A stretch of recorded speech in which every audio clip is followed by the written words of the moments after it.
കൃഷി മാസ്റ്ററിൻ്റെ പുതിയൊരു ലക്കത്തിലേക്ക് എല്ലാവർക്കും സ്വാഗതം. നമ്മുടെ തോട്ടത്തിലെ എല്ലാ പച്ചക്കറി ചെടികളും കീടശല്യമൊന്നുമില്ലാതെ സൂപ്പറായി തഴച്ചു വളരാനുള്ള ഒരു ഫെർട്ടിലൈസർ ഉണ്ടാക്കുന്നതാണ് ഇന്നത്തെ വീഡിയോ. ഒരു ചെറിയ അടുക്കളത്തോട്ടമോ പൂന്തോട്ടമോ നിങ്ങൾക്ക് ഉണ്ടെങ്കിൽ തീർച്ചയായും ഈ ഒരു ജൈവ കീടനാശിനി തയ്യാറാക്കാൻ പഠിക്കേണ്ടത് വളരെ അത്യാവശ്യമാണ്. കൃഷി മാസ്റ്റർ എന്ന ചാനൽ വലിയ രീതിയിൽ കൃഷി ചെയ്യുന്ന കർഷകർക്ക് ഉള്ളതല്ല കേട്ടോ. അടുക്കള മുറ്റത്ത് ഒരു പച്ചക്കറി തോട്ടം ഒരുക്കുന്നവർക്ക് വേണ്ടിയുള്ള ചാനലാണിത്. അപ്പോൾ അതിൽ കുഞ്ഞു കുഞ്ഞു കാര്യങ്ങളെ ഉണ്ടാവുകയുള്ളൂ. നമ്മൾ ഉണ്ടാക്കാൻ പോകുന്ന കീടനാശിനി കൊണ്ട് ചെടികളെ ആക്രമിക്കുന്ന വെള്ളീച്ച, മുഞ്ഞ, ഇലചുരുട്ടിപ്പുഴുക്കൾ എന്ന് വേണ്ട എല്ലാവിധ കീടങ്ങളെയും ഓടിക്കാൻ കഴിയുള്ള ഒന്നാണ്. അപ്പോൾ ഈ ഒരു ജൈവ കീടനാശിനി തയ്യാറാക്കാനായിട്ട് നമുക്ക് വേണ്ടത് ആര്യവേപ്പിൻ്റെ കുറച്ച് ഇലകളാണ്. ആര്യവേപ്പിൻ്റെ ഇലക്ക് വേണ്ടി അധികമൊന്നും അന്വേഷിച്ച് നടക്കേണ്ട കാര്യമുണ്ടാകില്ല. മിക്കവരുടെയും വീട്ടുവളപ്പിൽ ഒരു ആര്യവേപ്പിൻ മരമെങ്കിലും കാണാതിരിക്കില്ല. ആര്യവേപ്പിൻ്റെ തൈകൾ ഇല്ലാത്തവരൊക്കെ നിർബന്ധമായും ഇത് നട്ടു വളർത്തേണ്ടത് അത്യാവശ്യമാണ്. കാരണം ഒരുപാട് ഔഷധ ഗുണമുള്ള ഒരു ചെടിയാണ് ആര്യവേപ്പ്. ഇത് തയ്യാറാക്കാൻ അധികം ഇലകളൊന്നും വേണ്ടല്ല. ഒരു 10 തണ്ടോട് കൂടിയ ഇലകളെ നമുക്ക് ആവശ്യമുള്ളൂ. അപ്പോൾ ആദ്യത്തെ ചേരുവയായ ആര്യവേപ്പിൻ്റെ ഇല നമ്മൾ തയ്യാറാക്കും. അതുപോലെ തന്നെ ഇനി കീടനാശിനി തയ്യാറാക്കാനായിട്ട് രണ്ടാമതായി നമുക്ക് വേണ്ടത് കറ്റാർ വാഴയുടെ ഒരു തണ്ടാണ്. കറ്റാർ വാഴയുടെ സ്വഭാവം നിങ്ങൾക്കെല്ലാം അറിയുന്നതാണല്ലോ. ഇതിൻ്റെ തണ്ടിൽ നല്ലൊരു വഴുവഴുപ്പുള്ള ജെല്ലുണ്ട്. കറ്റാർ വാഴ ഒരു ജൈവ വളവും അതേപോലെ തന്നെ നല്ല ഒരു ജൈവ കീടനാശിനിയും കൂടിയാണ്. ഈ പറഞ്ഞ 2 ചെടികളും, അതായത് ആര്യവേപ്പും കറ്റാർ വാഴയും നമ്മുടെ മുറ്റത്ത് എന്തായാലും എല്ലാവരും വളർത്താൻ ശ്രമിക്കുക തന്നെ വേണം. അപ്പോൾ ഏറ്റവും അടിയുള്ള കറ്റാർ വാഴയുടെ ഒരു തണ്ടാണ് നമുക്ക് വേണ്ടത്. ഇനി മൂന്നാമതായി വേണ്ടത് 1 സ്പൂൺ മഞ്ഞൾപ്പൊടിയും പിന്നെ 1 കപ്പ് പുളിപ്പിച്ച കഞ്ഞിവെള്ളവും കൂടി വേണം. അപ്പോൾ എന്തൊക്കെയാണ് വേണ്ടത് ഒന്നുകൂടി പറയാം. ആര്യവേപ്പിൻ്റെ ഇല, കറ്റാർ വാഴയുടെ തണ്ട്, 1 സ്പൂൺ മഞ്ഞൾപ്പൊടി, പിന്നെ 1 കപ്പ് പുളിപ്പിച്ച കഞ്ഞിവെള്ളം.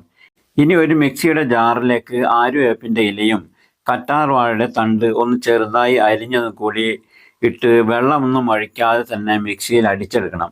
ആര്യവേപ്പും കറ്റാർ വാഴയുടെ തണ്ടും കൂടി മിക്സിയിൽ അടിച്ചെടുത്തപ്പോൾ ഇങ്ങനെയാണ് നമുക്ക് കിട്ടിയത്.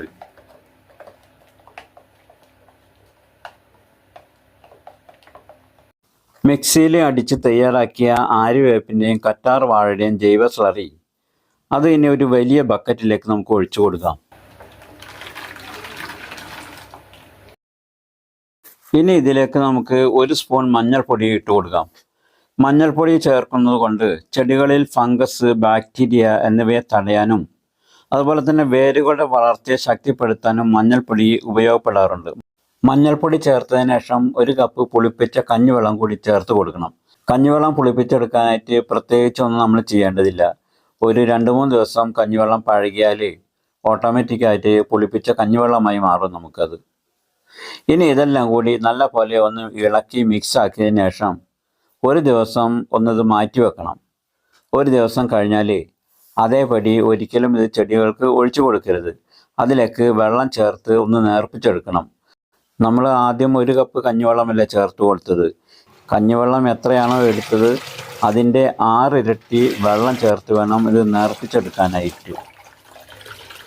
ഇപ്പോൾ സൂപ്പറായ ജൈവ കീടനാശിനി തയ്യാറായി. ഇനി ഇത് ഒന്ന് അരിച്ചെടുത്ത് ഒരു സ്പ്രേയറിലേക്ക് ഒഴിച്ച് എല്ലാ പച്ചക്കറി ചെടികൾക്കും പൂന്തോട്ടത്തിലെ ചെടികൾക്കും ഇലയുടെ അടിയിലും മുകളിലും മണ്ണിലും ഒക്കെ നല്ല പോലെ തളിച്ചു കൊടുക്കുക. അടിച്ചു കൊടുക്കുന്നതിന് മുമ്പായിട്ട് പുഴുക്കളോ വെള്ളീച്ചയോ മുരടിപ്പോ ഒക്കെ ഉണ്ടെങ്കിൽ അതിനെയൊക്കെ എടുത്ത് കളഞ്ഞതിന് ശേഷം സ്പ്രേ ചെയ്ത് കൊടുത്താൽ മതി. വെള്ളീച്ചയും കുരുടിപ്പും പുഴുക്കളും മുഞ്ഞയും ഒന്നുമില്ലാണ്ട് നല്ല പോലെ കായ്ഫലം കിട്ടുമെന്നത് ഉറപ്പാണ്. ഈ ജൈവ കീടനാശിനി കായ്ച്ചു നിൽക്കുന്ന ഫലങ്ങളിൽ ആയതുകൊണ്ടൊന്നും യാതൊരു പ്രശ്നവുമില്ലട്ടോ. എല്ലാം ജൈവ രീതിയിലുള്ള കൂട്ടുകളാണ്. ഒരു കാര്യം കൂടി ഓർമ്മപ്പെടുത്താനുള്ളത്, ഇത് സ്പ്രേ ചെയ്ത് കൊടുക്കുന്നത് അതിരാവിലെയോ അതല്ലെങ്കിൽ വൈകിട്ട് വെയിലാറിയതിന് ശേഷമോ ആയിരിക്കണം.